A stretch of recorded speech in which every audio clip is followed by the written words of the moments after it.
প্রিয় ছাত্ররা, আজকে তোমাদের সামনে যে ক্লাসটা আমরা শুরু করব সেটা হচ্ছে ক্ষয়জাত সমভূমি। সেটা তোমরা দেখতেই পাচ্ছ, তোমাদের সামনে লেখা আছে। এবং আগের দিন আমরা দেখেছিলাম যে ভূগাঠনিক সমভূমি সংক্রান্ত ব্যাপারে আলোচনা করেছিলাম এবং তার উপবিভাগ বিষয়ে আলোচনা করেছিলাম। আজকে আমরা শুরু করছি ক্ষয়জাত সমভূমি, অর্থাৎ ইরোশনাল প্লেন। এই কনসেপ্টটা আমরা যে শুরু করব এবং এর ক্ষেত্রে আমাদের কয়েকটা উপবিভাগ দেখা গেছে, সেই উপবিভাগ সংক্রান্ত বিষয়ে আলোচনা করব। তোমরা যারা প্রথম ক্লাসটা করেছিলে সেখানে দেখবে যে প্রধান শ্রেণীবিভাগ হিসেবে ক্ষয়জাত সমভূমি লিখেছিলাম এবং তার 5টা উপবিভাগ আমরা দেখিয়েছিলাম। সেই উপবিভাগগুলোকে নিয়ে আজকে কিন্তু আমরা আলোচনা করব। দেখো, আমরা প্রথম যেটা শুরু করছি সেটা হচ্ছে যে এই যে ক্ষয়জাত সমভূমি, তার মানে ইরোশনাল প্লেন, এই সাধারণ বাংলা অর্থটা কি? তার মানে বোঝা যাচ্ছে যে কোনো উচ্চভূমি বা পাহাড়ের অংশ বিভিন্ন শক্তির দ্বারা, সেটা অবশ্যই প্রাকৃতিক শক্তির দ্বারা সুদীর্ঘ সময় ধরে ক্ষয়প্রাপ্ত হয়ে সমভূমির উচ্চতা পেয়েছে, সেইটাকে আমরা বলে থাকি যে ক্ষয়জাত সমভূমি। অর্থাৎ আগে প্রাথমিক অবস্থায় যে ভূমিভাগগুলো ছিল সেই ভূমিভাগগুলো ক্ষয়প্রাপ্ত হয়ে বর্তমানে সমভূমির অবস্থায় এসেছে। এর যে প্রধান উপবিভাগগুলো, সেই উপবিভাগগুলোর মধ্যে যে ভাগগুলো আছে তার মধ্যে প্রথম যেটা আছে সমপ্রায় ভূমি অঞ্চল বা পেনিপ্লেন, তারপর পেডিপ্লেন বা পাদ সমভূমি, তারপর তরঙ্গ কর্তিত সমভূমি, তারপর আমরা দেখতে পাবো হিমবাহ কর্তিত সমভূমি এবং সর্বশেষ কাস্ট সমভূমি। এবার একটা কথা বলে রাখি, এই যে তোমাদের এই যে প্রত্যেকটা সমভূমি আছে, এই প্রত্যেকটা সমভূমি কিন্তু যে যে অঞ্চলে গড়ে উঠেছে এবং যে প্রধান শক্তি এখানে ক্রিয়াশীল আছে, সেখানকার কিন্তু প্রধানত ভূমিরূপ বিবর্তনের যে ক্ষয়চক্র বিষয়টা, আমরা পর্যায়ন যে টপিকটা পড়েছিলাম তখন কেবলমাত্র নদী ক্ষয়চক্রের কথা বলেছিলাম। সেক্ষেত্রে সেই প্রত্যেকটা ক্ষয়চক্র মানে প্রত্যেকটি ভূমিরূপের তার নির্দিষ্ট অঞ্চল অনুযায়ী কার্যকরী শক্তির পরিপ্রেক্ষিতে যে ক্ষয়চক্রগুলো দেখা যায়, তার পরিপ্রেক্ষিতেই এই সমভূমিগুলো কিন্তু গঠিত হয়েছে। দেখো, প্রথম যেটা আমরা শুরু করছি, আমরা যখন আলোচনাটা এগোবো আমরা বুঝতে পারবো যে বিষয়টা কতটা আমাদের আয়ত্ত হচ্ছে এবং তার সাথে সাথে আমরা কতটা বুঝতে পারছি। যখন আমরা এগোবো তার ব্যাখ্যা দেখে আমরা সেটা কিন্তু উপলব্ধি করতে পারবো। দেখো, সমপ্রায় ভূমি প্রথম আমি হেডিং করেছি, ইংরেজি লিখেছি পেনিপ্লেন। পেনিপ্লেন কথাটা দেখো একটা ল্যাটিন শব্দের সমন্বয়ে গঠিত হয়েছে। পেনি কথা অর্থ আমি এখানে লিখেছি প্রায়, আর প্লেন কথার অর্থ আমরা জানি যে সমভূমি। তাহলে এটা আরেকটা নাম হচ্ছে প্রায় সমভূমি বা সমপ্রায় ভূমি। বোঝাতে পারলাম? তাহলে পেনি যে কথাটা সেটা একটি ল্যাটিন শব্দ যার অর্থ প্রায়, এবং প্লেন যে কথাটা সেটা হচ্ছে সমভূমি আমরা জানি। সুতরাং এর সাধারণ বাংলা অর্থ হচ্ছে প্রায় সমভূমি। তাহলে এই প্রায় সমভূমি কোথায় দেখতে পাই? এই প্রায় সমভূমি আমরা দেখতে পাই আর্দ্র জলবায়ু অঞ্চলে নদী ক্ষয়চক্রে। যে নদী ক্ষয়চক্রটাকে আমি প্রথম পর্যায়ে যখন পর্যায়ন বলেছিলাম স্বাভাবিক ক্ষয়চক্র হিসেবে তুলনা করেছিলাম। তাহলে এখানে আমরা কি দেখতে পাই যে স্বাভাবিক ক্ষয়চক্রে আমরা বলেছিলাম প্রত্যেকটা ভূমিরূপের একটি সুনির্দিষ্ট জীবন ইতিহাস আছে এবং আর্দ্র অঞ্চলে সেই জীবন ইতিহাস অর্থাৎ সেই প্রত্যেকটা ভূমিরূপ তার 3টে পর্যায়ের মাধ্যমে, তোমরা যারা ওই পর্যায়ন ক্লাসটা করেছিলে সেই ক্লাসটাতে যদি আরেকবার গিয়ে তোমরা একটু দেখো, সেখানে আমি বলেছিলাম যে প্রত্যেকটি ভূমিরূপ পর্যায়ক্রমিকভাবে তার বর্তমান যে পরিণতি অবস্থায় এসে পৌঁছায়, অর্থাৎ তার যৌবন, পরিণত, বার্ধক্য, এই 3টে পর্যায়ের মাধ্যমে আমরা ভূমিরূপের বিবর্তনটা দেখতে পাই। এই যে সমপ্রায় ভূমিটা সেইরূপ স্বাভাবিক ক্ষয়চক্রের বার্ধক্য পর্যায়ে যে বিস্তীর্ণ সমতল ক্ষেত্র তৈরি করে সেটাকে আমরা বলে থাকি সমপ্রায় ভূমি অঞ্চল। এবং এই সমপ্রায় ভূমি অঞ্চলে দেখো উপর থেকে অর্থাৎ যৌবন থেকে বার্ধক্য এবং শেষে দেখো এই যে সমুদ্র সমতল ক্ষয়ের শেষ সীমা আমি দেখাচ্ছি, এরপর আর কি হয়? ক্ষয় কিছু হয় না, অর্থাৎ এটা সমুদ্র পৃষ্ঠে চলে আসছে। দেখো যে বিবর্তনটা আমি গ্রিন কালারে একটা লাইন দিয়ে কিন্তু দেখিয়েছি। এবং দেখো প্রথম যখন যৌবন অবস্থায় আমরা দেখেছি সেখান থেকে ক্ষয়ের যে রেখাটা বা বিবর্তনের যে রেখা সময় অনুযায়ী দেখো নিম্নমুখী হয়ে একদম ক্ষয়ের শেষ সীমায় এসে পয়েন্ট আউট হয়েছে। এবং লাস্ট যে বার্ধক্য পর্যায়ে যে জায়গা থেকে শুরু হয়েছে সেখানে দেখা গেছে যে ভূমির ঢালগত পরিবর্তন এবং বিস্তীর্ণ একটা সমতল ক্ষেত্র অবস্থান করতে দেখা যাচ্ছে। এই যে অঞ্চলটাকে আমরা বলে থাকি সমপ্রায় ভূমি অঞ্চল। বোঝাতে পারলাম? এই সমপ্রায়ভূমি অঞ্চলে দেখো কখনো কখনো কোনো কোনো কঠিন শিলা তুলনামূলকভাবে কম ক্ষয়প্রাপ্ত হয়ে বিস্তীর্ণ অঞ্চলটার মধ্যে টিলার আকারে দাঁড়িয়ে থাকে। এই টিলার আকারে দাঁড়িয়ে থাকা ভূমিরূপটার নাম হচ্ছে মোনাডোনাক। এটা আমি কোথায় বললাম যে স্বাভাবিক ক্ষয়চক্র অঞ্চলে। স্বাভাবিক ক্ষয়চক্র মানে হচ্ছে অঞ্চলটা কোন জলবায়ুযুক্ত হবে, এইখানে আমি আবার লিখছি দেখো আর্দ্র জলবায়ুযুক্ত অঞ্চল হবে, আর্দ্র জলবায়ুযুক্ত অঞ্চল হবে। যখনই আর্দ্র জলবায়ুযুক্ত অঞ্চল হবে সেখানে কাজ কোন শক্তির প্রধান কাজ দেখতে পাওয়া যায়? নদীর প্রধান কাজ আমরা দেখতে পাই, এখানে আমরা লিখছি নদীর কাজ। আর নদীর দ্বারা আমাদের ভূমিভাগের 75% বা 70% বিবর্তন সাধিত হয় বলে আমরা জানি যে নদী ক্ষয়চক্রকে স্বাভাবিক ক্ষয়চক্র বলি। সেটা আমরা দেখেছিলাম ওই যে পর্যায়ন ক্লাসটায় বলেছিলাম। তাহলে সমপ্রায় ভূমির ডেফিনেশন বলতে আমরা কি বলতে পারি? যে আর্দ্র অঞ্চলে সুদীর্ঘকাল ধরে নদ নদীর ক্ষয়কার্যের ফলে উচ্চ প্রাচীন ভূভাগ মৃদু ঢাল যুক্ত হয়ে যে প্রায় সমভূমিতে পরিণত হয় তাকেই আমরা বলে থাকি সমপ্রায় ভূমি। তাহলে এটা এক প্রকার প্রায় সমভূমি অঞ্চল। আর এই প্রায় সমভূমি অঞ্চলের উপর যখন কঠিন শিলাগুলো দেখো, এই যে দেখো এখানে আমি উঁচু উঁচু করে দেখিয়েছি, আবার এখানে আলাদাভাবে ইন্ডিকেট করেছি, টিলার আকারে দাঁড়িয়ে থাকছে, তাকে আমরা বলে থাকি মোনাডোনাক। এটা মনে রাখবে যে এই যে মোনাডোনাক নামকরণটাও মাউন্ট মোনাডোনাক অর্থাৎ মার্কিন যুক্তরাষ্ট্রের মাউন্ট মোনাডোনাক অনুসরণ করে হয়েছে, মানে ওখানে এই জাতীয় ভূমিরূপ দেখতে পাওয়া যায় বলে তার নাম অনুসরণ করে হয়েছে। আশা রাখছি তোমরা বুঝতে পেরেছো। তাহলে এর আমরা কি কি বৈশিষ্ট্য দেখতে পাই? অবশ্যই এটা আর্দ্র জলবায়ু অঞ্চলে গঠিত হবে। এই যে শব্দার্থটা, এটা একটা অন্যতম বৈশিষ্ট্য। এটা হচ্ছে তোমার 2 নম্বর বৈশিষ্ট্য হবে ভূভাগ কচ্ছপের পিঠের মতো উত্তল প্রকৃতির, মানে সামান্য উত্তলতা এখানে পরিলক্ষিত হয়। এই যে অঞ্চলটা সামান্য উত্তলতা পরিলক্ষিত এখানে হয়। সমুদ্রপৃষ্ঠের কাছাকাছি এসে অবস্থান করে, দেখো সমুদ্রপৃষ্ঠে ক্ষয়ের শেষ সীমায় এসে অবস্থান করছে, আমরা দেখতেই পাচ্ছি। 4 নাম্বার কি হচ্ছে, যেহেতু নদীর বার্ধক্য পর্যায়ে গঠিত এবং ভূমির ঢাল এখানে নেই, তাই এখানে কিন্তু দেখা যাবে যে কাদা বা পলি দ্বারা এই অঞ্চলটা কিন্তু আবৃত থাকবে। বোঝানো গেল? এবং এই সমপ্রায়ভূমি অঞ্চলের উপরিভাগে যে কঠিন শিলা দ্বারা টিলার আকারে দাঁড়িয়ে থাকা মাউন্ট মোনাডোনাকের অবস্থান পরিলক্ষিত হবে। আশা করছি তোমরা বুঝতে পেরেছো। সেকেন্ড যে ভূমিরূপটা আসছে সেটা হচ্ছে পেডিপ্লেন বা পাদ সমভূমি। দেখো এইখানেও আমি একটা কিন্তু শব্দার্থ লিখেছি, তোমাদের বইতে দেখবি যে পেডিপ্লেন বা পাদদেশীয় সমভূমি হিসেবে দেয়া আছে। তোমাদের পেডি কথার অর্থ হচ্ছে জার্মান শব্দ, পেডির কথার অর্থ হচ্ছে পাদদেশ, আর প্লেন কথার অর্থ হচ্ছে সমভূমি। তাহলে একে পাদদেশীয় সমভূমি বলছি। কার পাদদেশীয় সমভূমি? তাহলে স্বাভাবিকভাবেই কোনো উচ্চভূমির সম্মুখভাগের অংশ যেটা পাদদেশ হিসেবে চিহ্নিতকরণ করা হয়। এই যে ভূমিরূপটা বা এই যে সমভূমি অঞ্চলটা আমরা কোনটায় দেখতে পাই? মরু ক্ষয়চক্র অর্থাৎ মরু অঞ্চলে দেখতে পাই, যেখানে প্রধান শক্তি কি?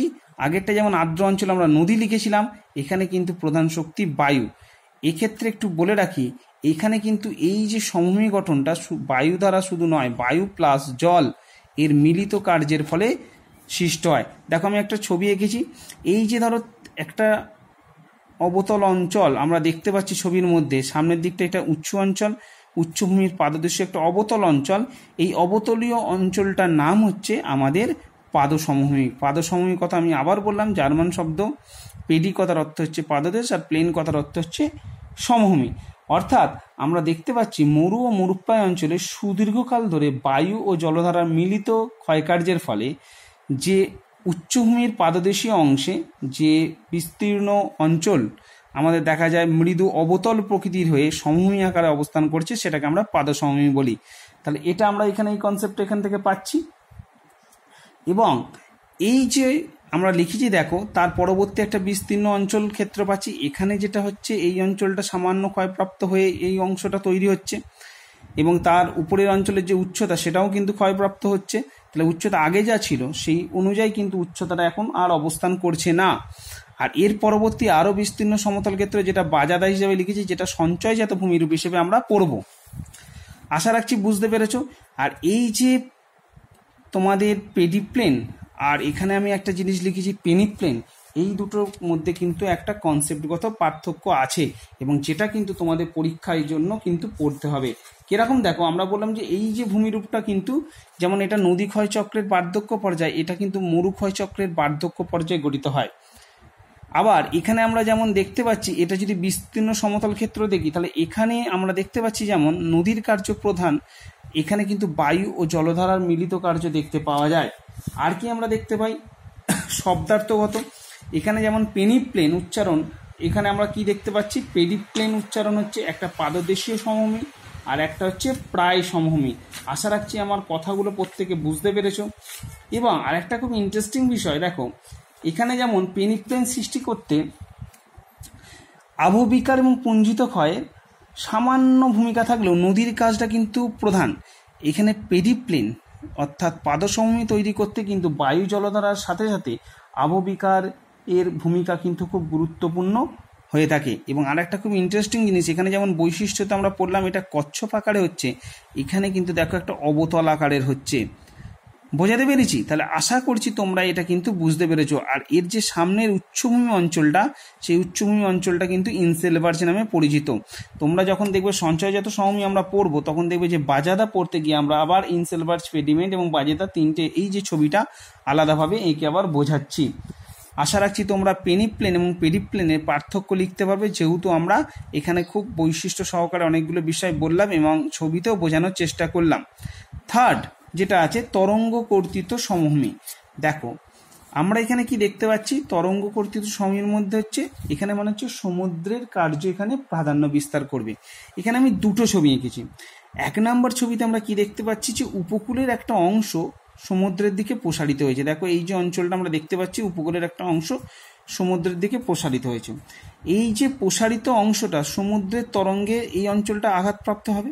তাহলে প্রথম পর্যায়ে যখন একটা আঘাতপ্রাপ্ত হয়, একটা খাঁজ তৈরি করে। এই খাঁজ বরাবর এই তরঙ্গ শক্তির আঘাত ক্রমান্বয়ে বৃদ্ধিপ্রাপ্ত হলে তাহলে এই অঞ্চলটা অর্থাৎ উপকূলের অঞ্চলটা ক্ষয়প্রাপ্ত হবে।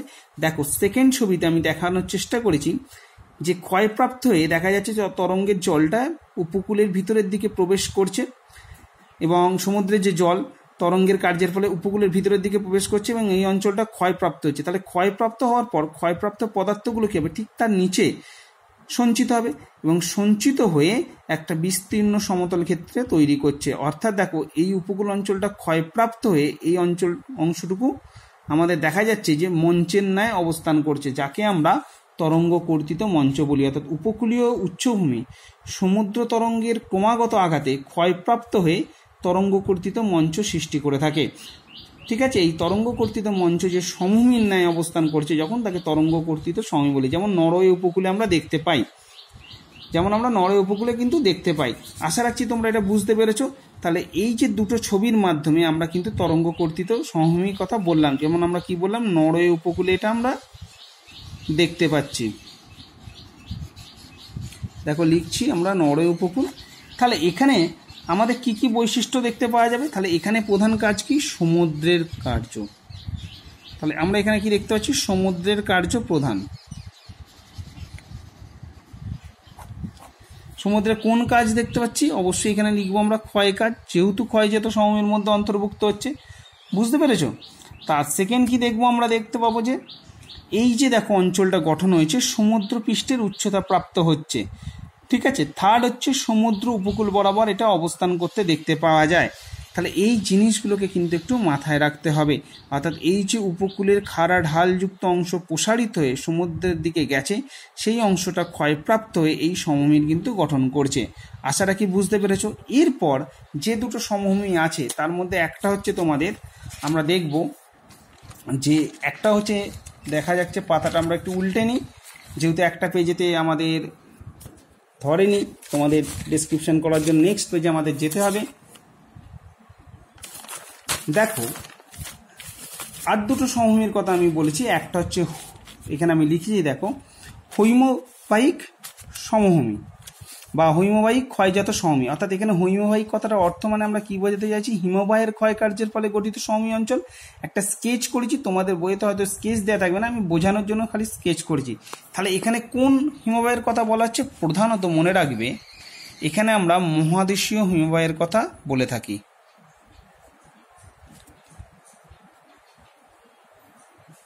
মহাদেশীয় হিমবাহের কার্য দেখতে পাই।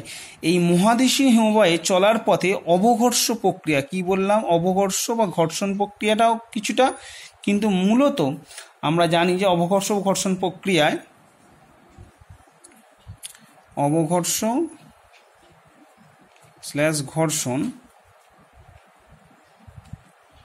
ঘর্ষণ প্রক্রিয়ায় কি হয়, যে বিস্তীর্ণ এবড়ো খেবড়ো ভূভাগ, অর্থাৎ এই যে অঞ্চলটা প্রথম অমসৃণ ছিল, এই যে মহাদেশীয় হিমবাহ চলার পথে দেখা যাচ্ছে যে অমসৃণ ভূভাগটা সমতল আকারে অবস্থান করছে। মানে কি, হিমবাহের অবঘর্ষ এবং ঘর্ষণ পদ্ধতিতে এই অঞ্চলটা আগে এবড়ো খেবড়ো অমসৃণ ছিল, সেটা কিন্তু ক্ষয়প্রাপ্ত হয়ে বিস্তীর্ণ সমতল আকারে অবস্থান করার জন্য একে বলা হয় হিমবাহিক ক্ষয়জাত সমভূমি। আর যেহেতু দেখা যাচ্ছে কোনো একটা জায়গার উপর দিয়ে কোনো কিছু ঘষতে ঘষতে চলে যাচ্ছে, তার মানে স্বাভাবিকভাবেই তার উপরে একটা দাগ বা চিহ্ন পরিলক্ষিত হবে। তোমরা দেখবে তোমাদের বাড়ির দেওয়ালে যখন যেটা মসৃণ অংশ আছে, তোমরা যদি কোনো গাড়ি, ছোট ভাইয়েরা বা বাড়ির বাচ্চারা যদি কোনো একটা গাড়ি চালায় তার উপর দিয়ে বা খেলাধুলা হিসেবে কোনো কিছু দিয়ে দাগ টানে, তাহলে একটা দাগ কিন্তু সেই সমতল পৃষ্ঠে দেখতে পাওয়া যায়।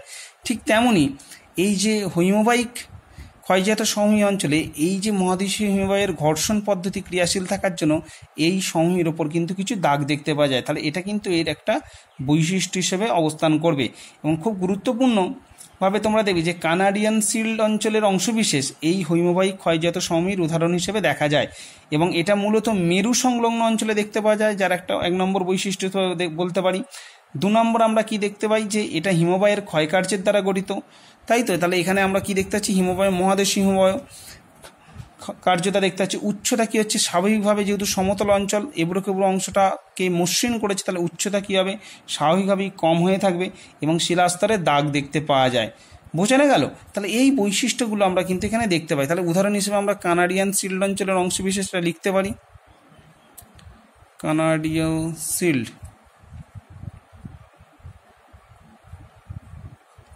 অঞ্চলের অংশ।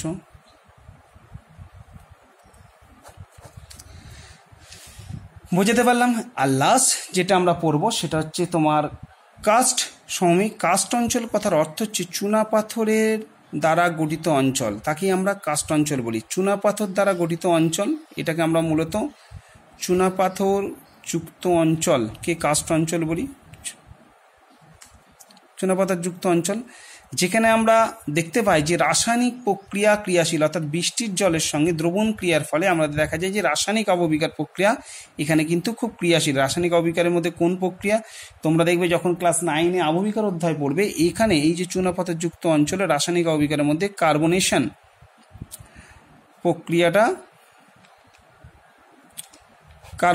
প্রক্রিয়াটা কিন্তু খুব গুরুত্বপূর্ণভাবে ভূমিকা পালন করে থাকে। এই কার্বনেশন প্রক্রিয়ার মাধ্যমে, অর্থাৎ কার্বনিক অ্যাসিড মিশ্রিত জল অর্থাৎ CO2 অর্থাৎ কার্বন ডাই অক্সাইডের সঙ্গে বৃষ্টির জলের রাসায়নিক বিক্রিয়ার ফলে যে কার্বনিক অ্যাসিড মিশ্রিত জল তৈরি হয়, এই যে চুনাপাথর যুক্ত অঞ্চলে, অর্থাৎ যেটা ক্যালসিয়াম কার্বনেট যুক্ত অঞ্চল, সেটা ক্যালসিয়াম বাইকার্বনেটে রূপান্তর করে। তার ফলে এই যে দ্রবণ ক্রিয়ার ফলে এই অঞ্চল ক্ষয়প্রাপ্ত হয়ে যে সমভূমি তৈরি করে তাকে আমরা বলে থাকি কাস্ট সমভূমি। তাহলে অনেকগুলো কথা কিন্তু আমি বললাম, যে কাস্ট কথার অর্থ হচ্ছে চুনাপাথর যুক্ত অঞ্চল, এটা চুনাপাথরের অংশবিশেষ। এবং এখানে আমরা কি দেখতে পাই, রাসায়নিক আবহবিকার প্রক্রিয়ার মধ্যে কার্বনেশন প্রক্রিয়ার সব থেকে বেশি সক্রিয়তা দেখতে পাই।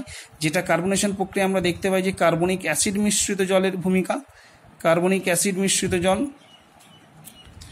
এই কার্বনিক অ্যাসিড মিশ্রিত জলের দ্রবণ ক্রিয়ার ফলে এই অঞ্চলে দেখতে পাওয়া যায় যে বিস্তীর্ণ সমতল ক্ষেত্র অঞ্চল বিভিন্ন অংশ কাস্ট অঞ্চলে ক্ষয়প্রাপ্ত হয়। চুনাপাথর ক্ষয়প্রাপ্ত হয়ে যে বিস্তীর্ণ সমতল অংশ তৈরি করছে, সেই সমতল অঞ্চলগুলোকে আমরা বলে থাকি কাস্ট সমভূমি হিসেবে চিহ্নিতকরণ করি। এবং একটা খুব ইন্টারেস্টিং বিষয়, এই কাস্ট সমভূমি অঞ্চলে যেমন আমরা দেখলাম মোনাডোনাক, সেটা স্বাভাবিক ক্ষয়চক্র অঞ্চলে দেখলাম। আবার ইনসেলবার্চ জাতীয় ভূমিরূপ আমরা মরু ক্ষয়চক্র অঞ্চলে দেখলাম। এই কাস্ট যে সমভূমি অঞ্চল, এখানেও দেখা যায় কখনো কখনো কোনো চুনাপাথরের কঠিন অংশ ক্ষয়প্রাপ্ত না হয়ে টিলার আকারে দাঁড়িয়ে থাকতে দেখতে পাওয়া যায়, যাকে আমরা কাস্ট টাওয়ার হিসেবে চিহ্নিতকরণ করে থাকি। অর্থাৎ মূলত এই যে কাস্ট অঞ্চল, এই কাস্ট অঞ্চল একটা সম্পূর্ণ বড় টপিক। তোমাদের এখানে ছোট্টভাবে সেটাকে সবটা তো বলা যায় না। কাস্ট অঞ্চলে যে ভূমিরূপগুলো গঠিত হয় তার মধ্যে অনেকগুলো ক্লাসিফিকেশন দেখতে পাওয়া যায়। তার মধ্যে একটা হচ্ছে পৃষ্ঠীয় ভূমিরূপ, 2 নম্বর হচ্ছে অবনত ভূমিরূপ। এই অবনত ভূমিরূপ গঠনের সময় আমাদের দেখা যায় যে ভূমিভাগ ক্ষয়প্রাপ্ত হয়ে অবনমিত আকারে অবস্থান করে সমতল ক্ষেত্র হিসেবে অবস্থান করে। এই যে সমতল ক্ষেত্রেতে এই টোটালটাই দেখা যাবে যে চুনাপাথরের অংশ বিশেষ, ধরো টোটালটাই চুনাপাথরের অঞ্চল। এই যে অবনমিত অঞ্চলে বিস্তীর্ণ সমতল ক্ষেত্রে কখনো কখনো চুনাপাথরের কোনো অংশ ক্ষয়প্রাপ্ত না হয়ে এরমভাবে টিলার আকারে এরম করে দাঁড়িয়ে থাকতে দেখতে পাওয়া যায়। ঠিক আছে, ভেতরের অঞ্চলটা ধরো এইভাবে অবস্থান করছে। আশা করছি বোঝাতে পারছি তোমাদেরকে। এরকম টিলার আকারে দেখতে পাওয়া যায়। এইগুলোকে বলা হয় কাস্ট টাওয়ার, এটা কিন্তু মনে রাখবে, ঠিক আছে। তাহলে এই যে কাস্ট টাওয়ার, এই কাস্ট টাওয়ারগুলো কিন্তু দেখা যায় যে তীক্ষ্ণ হয়ে থাকে, ঠিক আছে। এই কাস্ট টাওয়ারগুলো কিন্তু কখনো কখনো তীক্ষ্ণ হয়। এই তীক্ষ্ণ যখন হয়, এই তীক্ষ্ণ কাস্ট টাওয়ারগুলোকে বলা হয় থাকে পিনাকেল।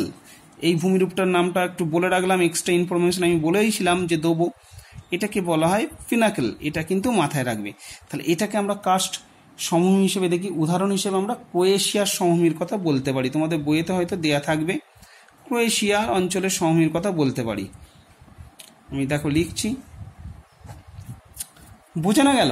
তাহলে এইভাবে আমাদের কিন্তু এই সমভূমি অর্থাৎ ক্ষয়জাত সমভূমিগুলোকে পড়তে হবে। এখানে একটা কথা বলে রাখি, তোমাদের প্রথম যে দুটো সমভূমি অর্থাৎ পেনিপ্লেন এবং পেরিপ্লেন, ওখানে কিন্তু আমি দুটো ইম্পর্টেন্ট জিনিস বললাম, মোনাডোনা কিনসেলবার্গ, এর পার্থক্য কিন্তু তোমাদের পড়তে হয়।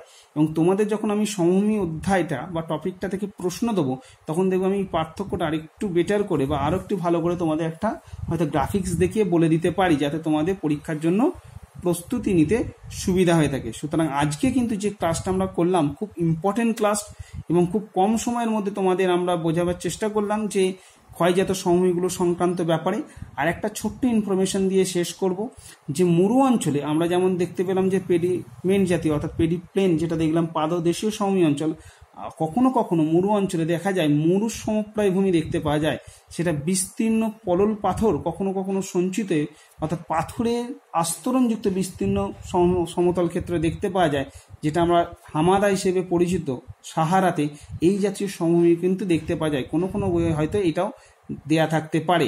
সুতরাং এই জন্য আমি এই ইনফরমেশনটা কেবলমাত্র বলে দিলাম। আশা রাখছি তোমরা আজকের ক্লাসটা বুঝতে পেরেছো, এবং এখানে কিন্তু প্রত্যেকটা জিনিস খুব মন দিয়ে পড়বে। আর সমপ্রায় ভূমির উদাহরণ হিসেবে আমি একটুখানি লাস্টে বলে রাখি, এই যে ধরো তোমাদের সমপ্রায় ভূমি অঞ্চল আমরা দেখতে পাবো, যেমন রাঁচি হাজারিবাগ যেটা আমরা দেখতে পাচ্ছি, অর্থাৎ নিম্নগতি আমরা যে দেখতে পাই, সেই যে জায়গাটায় রাঁচি হাজারিবাগ অঞ্চলটা আমরা কিন্তু সমপ্রায় ভূমির উদাহরণ হিসেবে দেখতে পেতে পারি। সুতরাং এটা একটু মনে রাখবে, তোমাদের সুবিধা হবে। আর পাদদেশীয় সমভূমি অঞ্চল আমরা তোমাদের বইতে দেখবে দেয়া থাকতে পারে আটলাস পর্বতের পাদদেশীয় সমভূমি অঞ্চল, এই বক্তব্যটা উদাহরণ হিসেবে দেয়া থাকতে পারে। তাহলে তোমরা সেটাও তোমাদের উদাহরণ হিসেবে লিখতে পারো। এছাড়া তোমাদের বইতে অন্য যা উদাহরণ থাকবে তোমরা সেটা করতে পারো, কোনো অসুবিধা নেই। আশা রাখছি আজকের ক্লাসটা বুঝতে পেরেছো। আমাদের ক্ষয়জাত সমভূমি অর্থাৎ ইরোশনাল প্লেন সংক্রান্ত ব্যাপারে আজকের ক্লাসটা এখানেই সমাপ্ত করলাম। পরবর্তী ক্লাসে আমরা সঞ্চয়জাত সমভূমি পড়ব। সবাই সুস্থ থাকো এবং ভালো থাকো।